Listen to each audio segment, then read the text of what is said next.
ছি ছি ছি ছি, তুমি এতটা নোংরা, তুমি এতটা নীচ আগে জানতাম না। আজকে বাধ্য হয়ে তোমার বিপক্ষে যেতে বাধ্য হচ্ছি। আজকে তোমার মুখোশটা সবার সামনে খুলে গেছে। কে খুলে দিয়েছে? হ্যাঁ, সত্যবতী ধুমকি খুলে দিয়েছে। সত্যবতী ধুমকি এইভাবে তোমার মুখোশটা খুলে দেবে বিশ্বাস করো ভাবতে পারিনি। আজকে ভিডিওর প্রথম থেকে শেষ অবধি তোমাকে আচ্ছা করে দেব। আর এই ঢুমকিকে, সত্যবতী ঢুমকিকে এত পুজো করেছি যেটা ভিডিও প্রথম থেকে শেষ অবধি তোমরা দেখো তাহলেই তোমরা বুঝতে পারবে। তাতে হয়তো ঢুমকি তার নাহা খাওয়া বন্ধ করে সে হয়তো শুধু তিরিং বিরিং করে নাচবে। তো চলো ভিডিওটা শুরু করি। হ্যালো বন্ধুরা, তোমরা সবাই কেমন আছো? আশা করছি তোমরা খুব ভালো আছো, আমি খুব ভালো আছি। হ্যাঁ রে ঢুমকি, তোর সত্যবতীর সত্যতা প্রমাণ করার জন্য তোকে আর কত দূর যেতে হবে বলতো? তোকে যত দূর যেতে হয় তুই যাবি, কিন্তু কি বলতো, বৃথা বৃথা। তোর এই সত্যবতীর সত্যতা প্রমাণ করা বৃথা। আজকে তুই সত্যবতীর সত্যতা প্রমাণ করতে গিয়ে তুই তোর আরো যে তোর রূপটা সেটা মানুষের সামনে নিয়ে এসেছিস। তার জন্য তোর জন্য একটা ক্ল্যাপিং বানতায়। কারণ এতদিন ধরে এই মৌ আর কল্লোলকে যারা খারাপ খারাপ খারাপ খারাপ খারাপ বলে এসছে তাদের চোখ মুখটাও একটু করে খুলবে। আর তাতেও যদি না খোলে তাহলে জিন্দেগিতে খুলবে না। তাহলে গান্ধারীর মতন চোখে একটা পট্টি, কানের মধ্যে দুটো তুলো গুঁজে যেন বসে থাকে। তাদের কোনোদিনও আর কোনো কিছুতে কিছুই হবে না। তো এবার বলি, তুই এত সত্যতা, এত ভদ্র শান্তশিষ্ট একটা বউ, হ্যাঁ মানে তোর মতন বউ আর ঘরে ঘরে যেন আমি বলবো না হয়। তোর মতন বউ হলে তাহলে শাশুড়ি মায়ের আস্তানা যে বৃদ্ধাশ্রমে হবে সেটা লিখেতেই বলা যায়। আজকে তোর শাশুড়ি তোরে যে হাড়ে হাড়ে কাঁপে এবং শাশুড়ি তোরে কিভাবে ভয় পায় সেটা ভিডিওর মধ্যেই কিন্তু পরিষ্কার হয়ে গেছে। তুই আজকে তোর শাশুড়ি মায়ের সাথে কথা বলছিলি না, মনে হচ্ছে তুই মানে তাকে তেড়ে খেতে যাবি। সে যদি একটা মানে কিছু এদিক ওদিক কথা বলে তাহলে তুই মানে তারা একদম শেষ করে দিবি। সাথে তোর প্যারেন্টস তো আছে, তোর মা, তার শিক্ষা যে কি সেটা দেখে আমি অবাক হয়ে গেলাম। ওই মহিলার শিক্ষা দেখে আজকে তুই তো মানে কি বলতো এমনিতেই গরম, তার মধ্যে ওই তেলা মাথায় তেল মাখাচ্ছিল তোর মা দাঁড়িয়ে দাঁড়িয়ে। তেলা মাথায় তেল মাখাচ্ছিল তোর মা দাঁড়িয়ে দাঁড়িয়ে। আজকে তুই বৃদ্ধ ভাতা যেটা তো শাশুড়ি মার পাওয়ার কথা, যখন নাকি খুব চালাক না, নিজেকে নিজে খুব চালাক মনে করিস, যখন নাকি দেখেছিস বৃদ্ধ ভাতাটা কেউ তো জানবে না এবার আমি নিয়ে নিই, তখন তুই তোর কি করেছিস 5,000 তোর শাশুড়ি মাকে ঘুষ দিয়ে, ওটাকে আমি এখনো বলবো ঘুষ।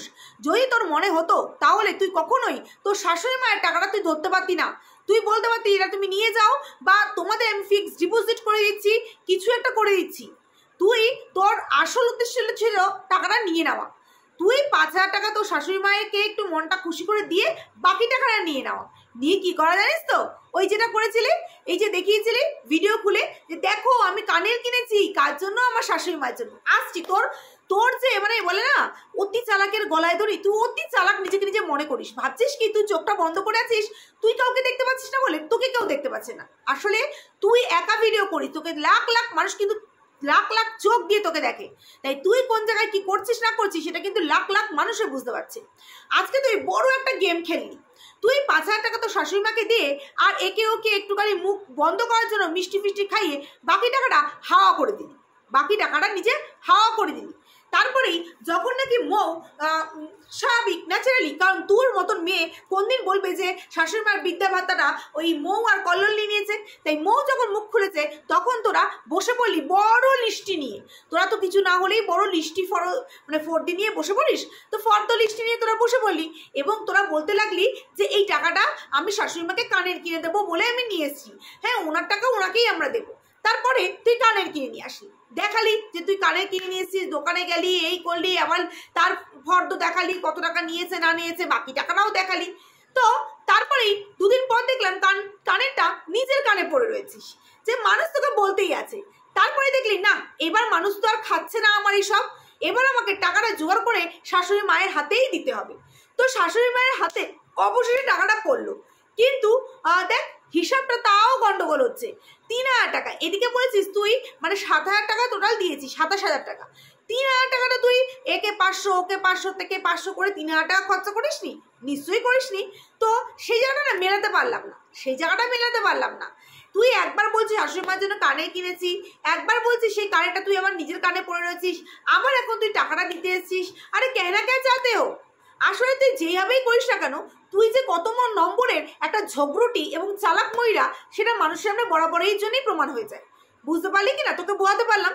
এবার বলি যে যেসব মানে ছ্যাচর মার্কা কিছু পাবলিক তোকে কমেন্টস করছে, বাহ বাহ বাহ, তোর তেলা মাথায় তেল মাখাচ্ছে, হ্যাঁ, যে বাহ ডুমকি কি করেছো, ও একদম যোগ্য জবাব দিয়েছো, তুমি একটা ভালো বউ, তুমি একটা মানে কি বলবো সত্যবতী বউ। তোকে যারা এই অ্যাপ্রিসিয়েটগুলো দিয়েছে না, অ্যাপ্রিসিয়েট করেছে তোকে, তাদেরকে বলি যে আজকে এই যে মৌ আর কল্লোল ওরা ভদ্রতা দিয়েছে কি করে জানিস?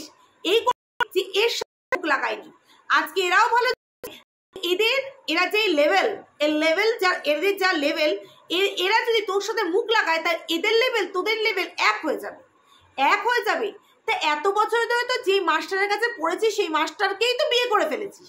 তা সেই মাস্টার শেখায়নি কার সাথে কিভাবে কখন কোথায় কার সাথে কি ব্যবহারটা করতে হয়? নাকি উল্টো মাস্টারকে তুই শিখিয়ে দিয়েছিস? হ্যাঁ, আজকে তো শাশুড়ি মা কি বলবে না বলবে, উনি নিজেই হতভম্ব হয়ে গেছে। কি বলবে উনি, কি বলবে? আজকে তো এই বলছিস তোর কোন জায়গায় লাগছে যে এই যে মোয়ের এখানে থেকে তার শাশুড়ি মা মোয়ের একটু হেল্প করে দিচ্ছে, মোয়ের একটু কাজবাজ করে দিয়ে তোর সেখানে পারছে। মানে তুই বলতে যাচ্ছিস আজকে ওনার কপালটা দেখ, আজকে তুই বলছিস যে তোর মন চায় না ওনাকে নিয়ে যেতে, তোর মন চায় না যে তোর মেয়েকে মানে আয়া করে, তোর শাশুড়িমাকে এক নম্বরে আয়া করে তার কাছে রেখে দিয়ে তোরা ফুর্তি মারবি, যেটা তোরা এর আগেও করেছিস। তোর মেয়েকে তোর শাশুড়িমার কাছে রেখে দিয়ে তোরা ফুর্তি মারতে সন্ধে হলেই বেরিয়ে যেতি, সেই ফুর্তি বাসটা করতে পারছিস না। আবার বলছিস যে তোর মেয়ের অনেক চাপ, ইংলিশ মিডিয়ামে পড়ে, অনেক চাপ, তার সামনে তো পরীক্ষা গেল, তোর মানে তোর মেয়ের পরীক্ষায় তোর মেয়ে আর তোর বর তো তোরে খুশি করাতেই ব্যস্ত, মানে পড়াই ভারমে যা, পড়াই ভারমে যা। ওইও তো দেখি না মেয়েটাকে নিয়ে বসতে, এত ডায়লগ মেরে গেলি যে মেয়েকে দেখভাল করতে হয়, মেয়েকে পড়াশোনা করাতে হয়, কিন্তু কোনোদিনও নিয়ে দেখি না যে মেয়েটাকে নিয়ে একটু বসতে তোকে, মেয়েটাকে নিয়ে একটু বসতে তোকে। তোর এই মাস্টার বসে আর তো দেখি না তোরে বসতে, কারণ তুই এইসব বসলে এইসব ঝগড়াটি কখন করবি? আসলে কন্ট্রোভার্সিটা তুই চাস। আর মৌ কে যে মৌয়ের কথায় আমরা কন্ট্রোভার্সি বন্ধ করব? ওদের কন্টেন্ট করে, তুই তোদের কন্টেন্ট করিস, আমরা আমাদের কন্টেন্ট করি। তোমরা তোমাদের ঘরের ঝামেলা সোশ্যাল মিডিয়ায় নিয়ে এসে তোমরা নোংরামি করবা, আর আমরা বলতে গেলেই দোষ, তাই না? আমরা বলতে গেলেই দোষ। এখন মৌয়ের ওপর দোষ পড়েছে যে মৌ, যেটা তুই বরাবরের জন্য তুই আর তোর এই ভেড়াটা বলে আসিস যে তোরা নাকি মানে মৌ নাকি আমাদের দিয়ে কন্ট্রোভার্সি করাচ্ছে। আমাদের ওই চোখ কালা আর মানে কানে কালা আর কানা নই, সব দেখতে পারি, শুনতে পারি, বুঝতেও পারি, জানিস তো। আর সেজন্যই করছি, কেউ কাউকে ধরে ধরে পড়িয়ে দেয় না যে আমার জন্য এটা করো, তোমার জন্য সেটা করো, তোমার জন্য সেটা করো। আজকে মৌ কল্লোলকে তো কম শুনতে হয়নি, তার মানে তোরা লাগিয়েছিস, তার মানে তোরা লাগিয়েছিস তাদেরকে। হ্যাঁ, যদি সেরকমভাবে বলতে হয়, আজকে ওরা বললেই আমরা কেন বন্ধ করব? হ্যাঁ, আমাদের যার যার যেরকম চ্যানেল, আমরা যেটা বুঝবো সেটা করব। এখন যেটা বুঝছি সেটা করছি। আজকে মৌয়ের শিক্ষাটা মৌ দেখিয়ে দিয়েছে যে কখন কার সাথে কীভাবে কখন কি ব্যবহার করতে হয়, সেটা দেখিয়ে দিয়েছে, যেটা তুই কোনোদিনও পারবি না, তুই কোনোদিনও পারবি না। তুই তোর পারলে তোর শাশুড়িকে মারতে যাস, উপরন্তু তোর মা আছেই, উপরন্তু তোর মা আছেই, যে তোর মা আবার বলছে যে ওদেরকে বাচ্চা হতে দিন না, ওরা চিকিৎসা করছে, ভগবান চা করতে বাচ্চা হোক, তুমি তোমার ছোটো বউয়ের কাছে যাও। হ্যাঁ, ওখানে গিয়ে তুমি কি করো? ওখানে গিয়ে তুমি চাকরানির কাজ করো। আজকে মৌয়ের এখানে থাকলে মৌ কখনো সবজি কেটে দেয়, তার শাশুড়িমা রান্না করে, আবার কখনো তার শাশুড়িমা সবজি কেটে দেয়, মৌ রান্না করে। এটা হচ্ছে মিলমিশ। আর তোর ওখানে গেছে, তোর ওখানে গিয়ে তোর শাশুড়িমা ভয়ে চলে চাটা করে খেতে পারে না, তোর ভয়ে। কারণ তুই নিজে মুখে বলেছিলি তোর কারুর কাজ পছন্দ হয় না, তোর কারুর রান্না বান্না পছন্দ হয় না। তোর শাশুড়িমা বহুতবার গেছে রান্না করতে, কিন্তু তোর এই রান্নাঘর তুই কবজা করে রেখেছিস, তোর রান্নাঘর তুই কবজা করে রেখেছিস। ওনার স্বাধীনতা বলে কিছু আছে কি? ওনার স্বাধীনতা বলে কিছু নেই। তাহলে যেখানে ওনার স্বাধীনতা নেই সেখানে উনি থাকবে কেন? সেখানে উনি থাকবে কেন? আজকে তুই ওনার সাথে ঝগড়া করতে এসেছিস যে আগে গরম ছিল তাই তুমি আমার ওখানে যাওনি, এখন গরম নেই, এখন তুমি মৌ কল্লোলের সাথে কি করে যাচ্ছ? এটাই তুই বলতে যাচ্ছিস। এটা ওর বাড়ি, এটা ওনার বাড়ি, তাই বাড়ির লোক যেখানে যাবে সেখানে উনি যাবে, সেটা উনি পরিষ্কার বুঝিয়ে দিয়েছে, সেটা উনি পরিষ্কার বুঝিয়ে দিয়েছে। তুই তখন কি বললি? হ্যাঁ, ওরা যাচ্ছে একটা দরকারি কাছে, আর তুই তোর বর গেছে চাকরি ক্ষেত্রে। তা চাকরি ক্ষেত্রে গেছে, চাকরি ক্ষেত্রে গেছে, তো সেখানে গিয়ে যার সেখানে কোনো স্বাধীনতাই থাকবে না, সে সেখানে গিয়ে কী করবে বলতো? আজকে মৌয়ের এখানে থেকে তার শাশুড়ি মা বিন্দাসে টিভি দেখতে পারে, বিন্দাসে এখানে ওখানে যেতে পারে, বিন্দাসে ঘরে কাজ করতে পারে। কিন্তু তোর মতন তোর ওখানে থেকে ওই একটা ঘরের নিচে একটা ছোট্ট চৌকির মধ্যে হ্যাঁ ওনাকে ফেলে রাখতি। কোনো স্বাধীনতা ওনার ছিল কি? কোনো স্বাধীনতা ওনার ছিল না। আজকে তুই প্রমাণ করে দিলি। হ্যাঁ, যারা বললাম তো, যারা বুঝদার, যারা এখান থেকে ভাবে তারা বুঝতে পারবে। আজকে তুই প্রমাণ করে দিলি। বারে বারে মৌ একটা কথা বলেছে যে আচ্ছা তুমি বলো তো আমি কি তোমাকে বাড়ি থেকে তাড়িয়ে দিয়েছি? তুই তখন কি বললি? না, আমার মাথা গরম হলে আমি বলবোই, আমি উল্টোপাল্টা বলি। তোর মাথা গরম হবে বলে তুই সোশ্যাল মিডিয়ায় এসে একজনের নামে বদনাম করে যাবি, তাই না? একটা মানুষ হলেও তাকে ভুল বোঝাচ্ছিস যে মৌ তোকে তাড়িয়ে দিয়েছে। আজকে তুই কি বললি? মৌ ওখানে গিয়ে জল তুই ফেলেছিলি বলে হ্যাঁ তারপরে সেটা নিয়ে ঝামেলা। তা তোকে তো তাড়িয়ে দেয়নি। তোকে তাড়িয়ে দেওয়ার সাধ্যি কার? তোকে যদি তাড়িয়ে দেওয়ারই হতো তাহলে দুবারা তুই এসে তোর শ্বশুরের ভিটায় তুই বাড়ি করতে পারতি না, যেটা তুই বলছিস যে হ্যাঁ আমার শ্বশুরের ভিটায় আমি বাড়ি করতেই পারি। তা তোর মতন ঝগড়াটি মেয়েকে তাড়াবে কার বাপের সাধ্য আছে? কার বাপের সাধ্য আছে? আজকে তুই নিজেবার বললি যে আমি রাগ হলে ওরকম ধরনের কথা বলি, আবার এটাও বলি আমার মাথা গরম হয়ে গেলে আমি শাশুড়ির নামে উল্টোপাল্টা কথা বলি। কেন? কেন তোর রাগ হবে তারপরে তুই তাদের নামে উল্টোপাল্টা বলে যাবি? আচ্ছা, তার শাশুড়ি মায়ের সামনে মৌ দু একটা কথা সত্যি ক্লিয়ার করেছে, যেটা যাদের বোঝ তারা ঠিকই বুঝবে। আজকে মৌ সরাসরি বলেছে যে আজকে তার শাশুড়ি মাকে যে তুমি বলো যে আমি কি এই তোমার ছোট ছেলের মেয়েকে ধরতে মানা করি বা তার কাছে যেতে মানা করি? তার শাশুড়ি মা বলেছে না, সেখানে কিন্তু কোনো ধমকি চমকি হুমকি দিয়ে নয়, নর্মালি বলেছে, নর্মালি বলেছে। আজকে ভাগ্যে শুনে কথা বলতে পারে না। যদি কথা বলতে পারতো না তাহলে তো মানে কি বলতো আরো অনেক কথা তোদের বেরিয়ে আসতো, তোদের আরো অনেক কথা বেরিয়ে আসতো।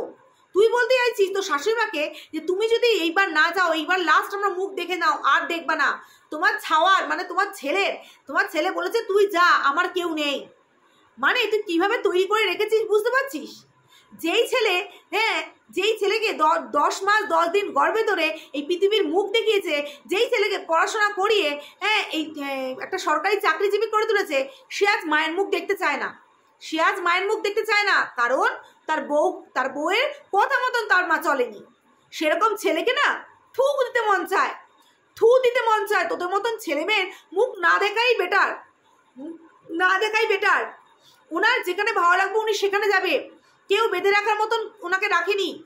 কিন্তু উনি যাবে না। কেন যাবে না জানিস তো? কারণ ভালোবাসা যেখানে বাচ্চারা আর বয়স্করা পায় সেখানেই থাকে, আর উনি সেখানেই থাকছে, উনি সেখানেই থাকছে। আজকে তো তোর ঠাকুমার আসনি মারা যাওয়ার পরে তোদের তো কথা হয়েছিল যে তোর শাশুড়ি মা আর তোর কাকা শ্বশুরকে তোরা দুই বউ মিলে টাকা দিবি, কিন্তু তোর শাশুড়ি মা সেখানে থাকতে পারেনি বলে মৌয়ের কাছে চলে এসছে। তাই বলে তুই মানে তোর শাশুড়ি মাকে দেখভাল করার জন্য একটা টাকাই পাঠাসনি। তুই নিজে মুখে বলেছিস যে না পাঠাবো না, কারণ ওরা নাকি শাশুড়ি মার মুখ দেখিয়ে ভিউজ ইনকাম করছে। তাই নাকি? আজকে ওদের শাশুড়ি মার মুখ দেখিয়ে ওরা এত দূর এসছে বুঝি? মৌয়ের দরকার পড়ে না, দরকার পড়ে তোর। তোর এখন ফাটছে যে শাশুড়ি মা তখন কলকাতায় আসবে, তার থেকে এখানে যদি বুদ্ধি করে আমি নিয়ে আসতে পারি তার শাশুড়ি মাকে দেখি আমার ভিউজটা বাড়বে। কন্ট্রোভার্সি তুই যে হেভি পরিমাণে চাস সেটা আর বলে বোঝাতে হবে না। আজকে তুই কিভাবে নিজের সংসারটাকে নিজে যে আয়ত্ত করে রেখেছিস সেটা বোঝা যাচ্ছে। আজকে তোর মায়ের শিক্ষার জন্য তোরা দুই বোন কেউই ভালো করে সংসার করতে পারছিস না। তোর ছোট বোনের সংসারেও এরকম, তোর সংসারেও এরকম। আজকে কোনো সংসারে যদি তার মা যদি তেল দেয় না তেলে মাথায়, সেই সংসার হয় না। তোর মা একজন গার্জিয়ান হয়ে যাওয়ার পর তোর মায়ের দরকার ছিল সেখানে বসে ভদ্রভাবে কথা বলার। সেখানে তোর মা তুই গেছিস ঝগড়া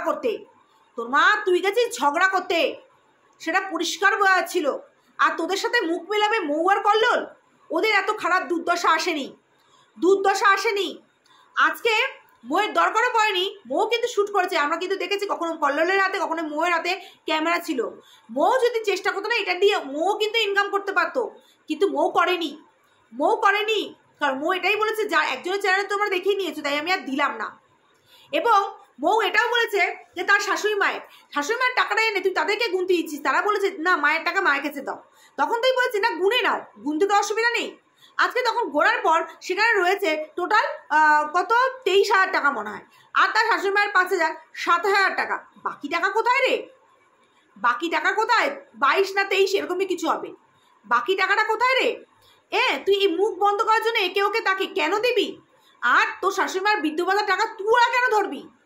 একবারও কি তুই জিজ্ঞাসা করতে এসছিস? তোর শাশুড়ি মা অনেক কথা নাই জানতে পারে, উনি কথা বলতে পারে না, উনি অনেক কথা নাই জানতে পারে, তাই বলে তোর কি কর্তব্যে পড়েনি যে একবার মৌ বা কল্লোলকে এসে জিজ্ঞাসা করি যে ওনার বিধবা ভাতার কি কোনো মানে ব্যাংকের কোনো বই বা বুক আছে কি না জিজ্ঞাসা করি? জিজ্ঞাসার প্রয়োজন মনে করিস নি? তুই যে বুক চাপড়িয়ে আপনি বলিস না বিধবা ভাতা তুই করে দিয়েছিস, বিধবা ভাতা তুই করে দিয়েছিস, মিথ্যে কথা আর কত বলবি? আর কত বলবি? তুই যে বিধবা ভাতা করিস নি সেটা তুইও ভালো করে জানিস, তুইও ভালো করে জানিস যে বিধবা ভাতাটা কে করে দিয়েছিল। আজকে তোর শাশুড়ি মায়ের টাকা তোদের কোনো কিন্তু জোর নেই, কোনো জোর নেই। আজকে উনি ওই টাকা দিয়ে ফেলুক, খেয়ে ফেলুক, ছিঁড়ে ফেলুক, কাউকে দান করে দিক, সে সম্পূর্ণ ওনার টাকা, সরকার ওনাকে দেয়। যখন বুঝতে পেরেছি যে এবার আমি ফেসে যাচ্ছি, বুড়ির তাড়াতে ফেসে যাবো, এবার ভিউয়ার্সরা আমাকে বুড়ির তাড়াতে ধরছে যে আমি অন্যায় করেছি, তখনই তড়িঘড়ি করে টাকাটা দিতে এসেছিস। কেন? তোর শাশুড়ি মার জন্য কানে কিনেছিলি, কানেটা দিতে আসতে পারতি, যে তোমার জন্য কানেটা করেছি আর বাকি টাকাটা নাও, সেটা কেন দিতে আসতে পারি না? কারণ সেটা দিতে আসলে বড় ছোটো মতো ফেসে যেতি।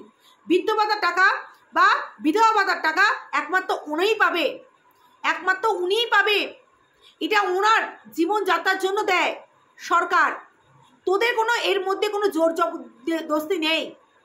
আজকে যেই শাশুড়ি মা এত কষ্ট করে তার ছেলেকে বড় করেছে, তুই পালিয়ে তার পালিয়ে তোর বরকে বোঝাতে। আজকে তুই বলছিস এই বাড়িতে বিয়ে করে আসা তোর বড় কাল হয়েছে, তোর কপাল ভালো যে এই বাড়িতে বিয়ে করে এসে তুই এলাই জীবনযাপন করছিস, তোর ভেড়াটা তোর ভেড়াগিরি করছে। অন্য কেউ হলে না, অন্য কেউ হলে বা আমাদের হাজব্যান্ডে পালায় পড়লে না, তোর একদম সিধা করে দিত, তোরে একদম সিধা করে দিত। হ্যাঁ, অত কপচাস না, অত বড় বড় লেকচার ছাড়িস না। আজকে মৌ কল্লোল এমনি টেনশনের মধ্যে রয়েছে, এমনি টেনশনের মধ্যে এখন মৌ কল্লোল রয়েছে। ওদের দরকার পড়ে না রে, ওদের দরকার পড়ে না, দরকার পড়বে তোর। আজকে ভগবানের কাছে প্রার্থনা করি ওরা যেই কাজের জন্য যাচ্ছে যেন কাজটা সাকসেস হয়ে আসে। তার মধ্যে টেনশনের ওপর টেনশন, টেনশনের ওপর টেনশন। একটা ঘরের বউ কেমন হতে পারে পারলে মৌকে দেখে শিখিস। আজকে কোনো দিকে কোনোভাবেই টাকা নষ্ট করে না। আসলে তুই বেশি অল্প জলে অল্প জলে মাছ বেশি জলে গেছিস, কি করবি নিজেই বুঝতে পারছিস না। আজকে এত টাকা পেয়ে গেছিস, টাকার মুখ দেখে গেছিস, তার টাকার গরমটা খুব দেখাতে পারিস। মৌ কিন্তু কম রোজগার করে না, কম ইনকাম করে না, কিন্তু বড়লোকি চালটা বা বড় বড় ব্যাপার স্যাপার ও কিন্তু দেখায় না। আজকে ও করিয়ে দেখিয়েছে যে অন্য দেশের একটা মেয়ে হয়ে এই দেশে এসে ও মাথা উঁচু করে প্রত্যেকটা মানুষের জন্য যে কীভাবে করে যাচ্ছে এবং নিজের জন্যও করছে। আজকে মৌকে আমরা কখনো দেখি না যে উল্টোপাল্টা খরচা করতে, মেয়েটাকে কোনোদিনও দেখি না। আজকে ওরা কি করে চায় যে কি করে টাকা বাড়াবে। আর তোর বর তোর শখ আহ্লাদ মিটিয়েই পারে না, কারণ বউয়ের শখ আহ্লাদ না মেটালে বউ আমাকে আস্ত কেলানি দেবে। তোর মা শোনাচ্ছে যে তোর মেয়েকে নাকি তুই স্কুলে পাঠাসনি, হ্যাঁ, তোর বর নাকি কাজে যায়নি। কাকে শোনাচ্ছে এসব কথা? কাকে শোনাচ্ছে? হ্যাঁ, শুনিয়ে কি হবে? তার মেয়ে এবং তার মেয়ে জামাই কোনোদিনও এখানে এসে থাকে কি? হ্যাঁ, থাকে কি? আজকে এই মৌয়ের শাশুড়ি মা, ওর মা স্বাধীনভাবে রয়েছে। মৌ কল্লোল সবাই তো বলছে তোমার যদি যাওয়ার হয় তুমি যাও, আর যদি তোমার পরে যাওয়া হয় তাও তুমি যাও, আজকে তারা ফেলে দেবে না। কিন্তু তোর বাড়িতে গেলে ওনার পুরো স্বাধীনতা পুরোপুরি তুই একেবারে কবজা করে নিস নিজের কাছে। বুঝতে পারলি কি না? ওর মতো হতে গেলে তোর 7টা জন্ম পূর্ণ করতে হবে। আর এরকম ঝগড়াটি মেয়ে ছেলে, বিশ্বাস কর তোর কপাল ভালো, এরকম ঘরে তুই এসেছিলি, তোর কপাল ভালো। আর কোনোদিনও মোয়ের সংস্পর্শে তুই আসতে পারবি না, মোয়ের পা ধোয়া 1000 বার জল খেলেও তুই আসতে পারবি না। আজকে তোরা দুই বউ মিলেমিশে কোথায় থাকবি? সেখানে তোর রাগ হয়েছে বলে তুই উল্টোপাল্টা মুখে বলতে পারিস, উল্টোপাল্টা ব্লেম দিয়ে দিতে পারিস, তোর শাশুড়ি মায়ের নামে উল্টোপাল্টা ব্লেম দিয়ে দিতে পারিস। এটা বুঝিস না যে এগুলো বলছি যে এগুলো যে পরবর্তীকালে কি হবে, যেগুলো মিথ্যে কথা। আর তোর নামে যখন কেউ কিছু বলে তখন তোর একেবারে গায়ের মধ্যে বড় বড় ফোসকা পড়ে যায়, ফোসকায় না একেবারে ভালো করে ডোলে মরণ ডলে দেবো, দেখতে পারবি খুব মজা লাগে। তো চলো বন্ধুরা, আজকের মতো ভিডিওটা এই পর্যন্তই। তোমরা সবাই ভালো থেকো, সুস্থ থেকো। আবার একটা নতুন ভিডিও নিয়ে ততক্ষণের জন্য টাটা।